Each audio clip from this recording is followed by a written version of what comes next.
जिल्ह्यातील अतिवृष्टीग्रस्त भागावर पुन्हा पावसाचा फटका बसण्याची शक्यता वर्तवली जात आहे. भूम, परांडा, वाशी, कळंब, उमरगा आणि धाराशिव परिसरात संततधारेला सुरुवात झाली आहे. मराठवाड्यासह पश्चिम महाराष्ट्रातील सोलापूर जिल्हा तसेच धाराशिव जिल्ह्याला मुसळधार पावसाने तडाखा दिला आहे.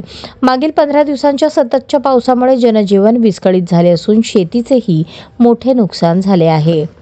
सध्या पावसाचा जोर काहीसा ओसरला असला तरी पुढील काही तासात पुन्हा पावसाची शक्यता हवामान विभागाने वर्तवली आहे.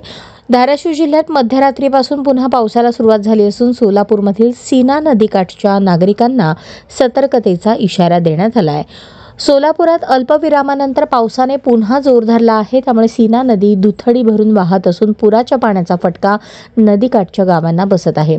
वडकबाळ पुलावरील पाणी अद्याप ओसरले नसल्याने सोलापूर विजयपूर राष्ट्रीय महामार्ग वाहतुकीसाठी बंदच आहे. हवामान विभागाने सोलापूर जिल्ह्यात अतिवृष्टीचा अंदाज वर्तवला असून सीना नदीला पुन्हा पुराचा धोका निर्माण झाला आहे.